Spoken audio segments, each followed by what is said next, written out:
Change हो जाएगी। समझिए, ये ऐसे जा रहा है, रेयर से डेंसर में जा रहा है, डेंसर ज़्यादा ताकतवर, उसने एक थप्पड़ मारा और ये क्या हो गया, वेव पलट के वापस आ गई। यानी वेव जब रिटर्न होगी तो कुछ ऐसे अंदाज में होगी। इसका क्या क्या फेज 180 डिग्री चेंज हो गया। इसलिए मैंने बोला है कि जब रेयर से डेंसर में वेव जाएगी तो फेज 180 डिग्री चेंज हो जाएगा, पूरा पूरा पाई डिग्री पलट जाएगा। क्लियर है। अब यहाँ पे अगर हम मान लेते हैं कि ट्रांसमिशन का लॉस नहीं हो रहा है, नो ट्रांसमिशन, कोई ट्रांसमिशन नहीं हो रहा है, और साथ में ये मान के चलता हूँ मैं कि नो एनर्जी लॉस, अगर ना एनर्जी लॉस हो रहा है यानी ट्रांसमिशन जीरो है और एनर्जी लॉस भी नहीं हो रहा है, तो उस केस में सारी की सारी एनर्जी आएगी। अब एनर्जी नहीं कम हुई है तो एम्पलीट्यूड नहीं कम होगा, क्योंकि एम्पलीट्यूड किस पे डिपेंड करता है, सॉरी एनर्जी किस पे डिपेंड करती है, एम्पलीट्यूड पे। अगर एम्पलीट्यूड का लॉस नहीं हुआ है, सॉरी एनर्जी का लॉस नहीं हुआ है, ट्रांसमिशन कुछ नहीं हुआ है, यानी पूरा का पूरा वेव क्या हुआ है, रिवर्ट हुआ है, पूरा का पूरा बैक मतलब रिफ्लेक्ट बैक हुआ है, तो जिस एम्पलीट्यूड से गया था उसी एम्पलीट्यूड से आएगा। क्या इतनी बातें समझ में, बट हाँ डायरेक्शन चेंज हो जाएगी। क्लियर है।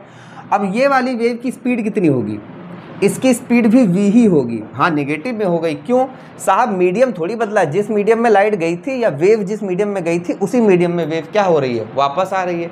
तो ध्यान देना कि अगर वेलोसिटी की बात करें तो रिफ्लेक्शन के केस में वेलोसिटी चेंज नहीं होती, तो v वेलोसिटी से गई थी वेव, तो टकराने के बाद v ही वेलोसिटी से आएगी। क्या यह बात क्लियर हुई। मतलब देखो यहाँ से वेव गई डिंग डिंग डिंग डिंग डिंग, फिर यहाँ टकराई, टकराने के बाद डेंसर मीडियम मिला, उसने इसको एक थप्पड़ मारा, वेव का डायरेक्शन पलट गया और डिंग डिंग डिंग डिंग डिंग डिंग डिंग डिंग करते हुए वापस आ गई। जिस मीडियम से गई थी उसी मीडियम में वापस आई है, यानी रस्सी से गई थी रस्सी में ही वापस आई है, तो मीडियम चेंज नहीं हुआ, और मीडियम चेंज नहीं होगा तो वेलोसिटी चेंज नहीं होगी। तो v वेलोसिटी से गई, v वेलोसिटी से आई।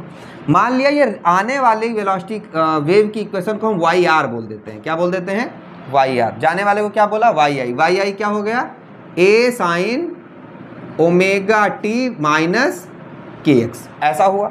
आने वाले को आपने वाई आर बोला है, तो वाई आर बराबर क्या हो जाएगा, ध्यान देना, माइनस ए, क्योंकि एम्पलीट्यूड चेंज हो गया है, माइनस ए साइन ओमेगा टी, और अब नेगेटिव में जा रहा है, नेगेटिव एक्स एक्सिस में जा रहा है, तो दोनों साइन क्या हो जाएंगी, सेम हो जाएंगी। ये बात तो आपने पढ़ी हुई है। तो ओमेगा टी प्लस के एक्स हो जाएगा। इधर जा रहा है ओमेगा टी माइनस के एक्स, जब प्लस एक्स एक्सिस में जाता है तो दोनों साइन क्या होती हैं, अपोजिट, और जब सेम माइनस एक्स एक्सिस में आता है तो दोनों साइन क्या हो जाती हैं, सेम साइन हो जाती हैं, चाहे माइनस माइनस हो जाए चाहे प्लस प्लस हो जाए।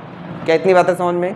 अच्छा सर आपने बोला है पाई डिग्री फेज चेंज हो गया है ना, फेज यहाँ चेंज कितना हुआ, पाई डिग्री, पूरा पूरा 180 डिग्री बदल गया। तो सर फेज तो यहाँ होता है, आपने माइनस तो यहाँ लगाया, बिल्कुल सही बात है। इसको ऐसे भी लिख सकते हो, वाई आर